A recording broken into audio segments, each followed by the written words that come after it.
Bismillahirrahmanirrahim. Assalamualaikum warahmatullahi wabarakatuh.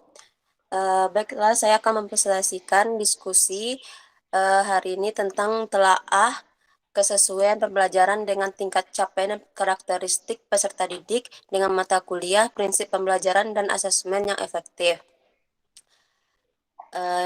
Yang pertama adalah observasi lapangan terhadap proses pembelajaran di satuan pendidikan, tempat PPL, identitas sekolah. Pelaksanaan PPL dilakukan di SMA Negeri 13 Bandung, di mana merupakan salah satu sekolah negeri menengah atas di Kota Bandung. Alamat SMA Negeri 13 Bandung di Jalan Raya Ciberem, nomor 52, Kecamatan Agung, Jawa Barat. Sama dengan SMA pada umumnya di Indonesia, masa pendidikan sekolah di SMA Negeri 13 Bandung ditempuh dalam waktu 3 tahun pelajaran, mulai dari kelas 10 sampai kelas 12. Sekolah ini terdiri dari kelas 10 sebanyak 10 kelas, kelas 11 sebanyak 10 kelas, dan kelas 12 sebanyak 9 kelas. Di SMA Negeri 13 Bandung memiliki luas sebesar 3.785 meter. Selanjutnya, penilaian terhadap proses pembelajaran di satuan pendidikan dari perspektif karakter peserta didik, yaitu yang pertama budaya sekolah. Budaya sekolah di SMA Negeri 13 Bandung menerapkan ketertiban, kerapihan, dan kesopanan kepada peserta didiknya. Walaupun memiliki luas tanah yang terbilang cukup kecil, namun suasana sekolah mendukung pembelajaran dan interaksi yang optimal karena didukung dengan fasilitas yang menunjang proses pembelajaran. Yang kedua, keterlibatan peserta didik. Keterlibatan peserta didik selama proses pembelajaran dalam kategori aktif, walaupun ada beberapa peserta didik tidak begitu aktif selama proses pembelajaran. Selama proses pembelajaran berlangsung, peserta didik begitu kritis terhadap materi yang disampaikan.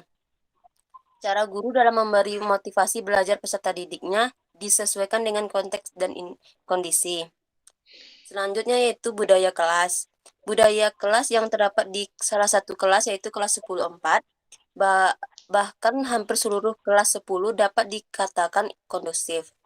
Seperti halnya dalam membuat kesepakatan di mana sebelum proses pembelajaran berlangsung, guru dan peserta didik diskusi untuk membuat kesepakatan. Contohnya seperti aturan selama proses pembelajaran, dan hasil yang diperoleh merupakan kesepakatan yang disetujui oleh kedua belah pihak, baik pihak guru maupun pihak peserta didik. Yang keempat adalah identifikasi kesiapan siswa. Para guru dalam mengidentifikasi kesiapan peserta didik ialah dengan mengecek kondisi kelas seperti kerapian meja dan kursi peserta didik, dan kebersihan kelas, kondisi peserta didik, penampilan peserta didik, dan suasana peserta didik. Dan materi yang akan diajarkan seperti mengatasi kemampuan awal peserta didik terhadap materi yang akan disampaikan. Selanjutnya, perkembangan emosi peserta didik. Perkembangan emosi peserta didik kelas 10-4 masih dikatakan labil dikarenakan pada usia ini masih masuk pada fase mencari jati diri. Selain itu, perkembangan emosi peserta didik dalam pembelajaran secara keseluruhan sangat baik, tercermin dari totalitas peserta didik dalam menjalankan peran mereka, terutama dalam pembelajaran praktek di sekolah ataupun lingkungan sekolah. Selanjutnya adalah perkembangan sosial. Perkembangan sosial peserta didik selama proses pembelajaran dibangun oleh guru melalui kegiatan diskusi kelompok sehingga mereka dapat peka terhadap situasi, berempati, saling menghargai antar perbedaan pendapat, serta interaktif dan komunikatif dengan teman sejawat dalam kelompok diskusinya. Selanjutnya adalah perkembangan moral atau spiritual. Peserta didik di SMA 13 Bandung sudah terbangun cukup baik. Itu terlihat dari sikap peserta didik dan disiplinnya peserta didik dalam mengikuti peraturan atau tata tertib di sekolah, walaupun ada beberapa siswa yang masih kurang disiplin saat pembelajaran seperti keluar masuk kelas, tidur, dan sebagainya. Selanjutnya yaitu observasi pelaksanaan pembelajaran. Semua peserta didik kelas 10 4 dapat dikatakan belajar tentang topik alat misalnya tentang alat pembayaran non tunai.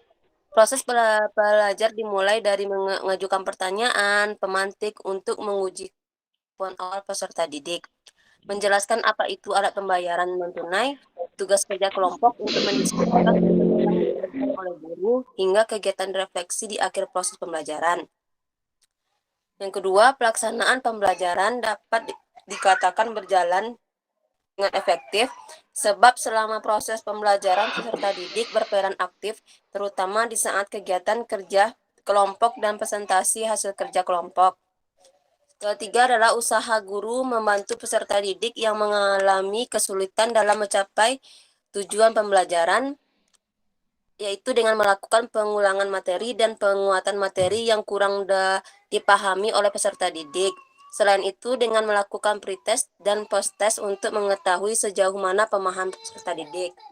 Selanjutnya, usaha guru dalam memfasilitasi peserta didik yang lebih cepat dari rata-rata kelas dalam mencapai tujuan pembelajaran ialah dengan memberikan kesempatan dalam berpendapat, baik di saat diskusi materi ataupun diskusi kelompok. Yang terakhir adalah kesesuaian pembelajaran dengan tingkat capaian dan karakteristik peserta didik. Setelah dilakukan refleksi terhadap observasi pembelajaran yang telah berlangsung, rancangan atau rencana aksi nyata saya adalah ingin melaksanakan pembelajaran diferensiasi dengan menyesuaikan karakteristik serta gaya belajar peserta didik.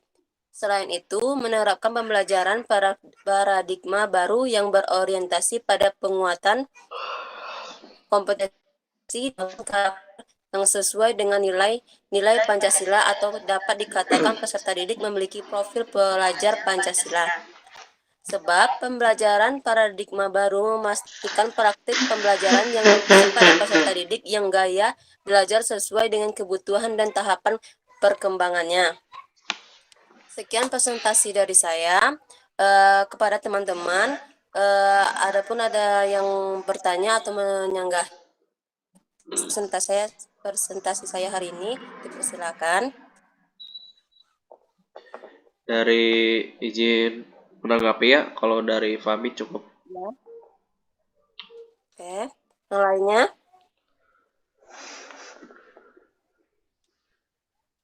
Cukup. Oke. Baiklah, mungkin terima kasih untuk teman-teman. Sekian presentasi saya hari ini. Saya akhiri dengan Assalamualaikum warahmatullahi wabarakatuh. Waalaikumsalam warahmatullahi wabarakatuh.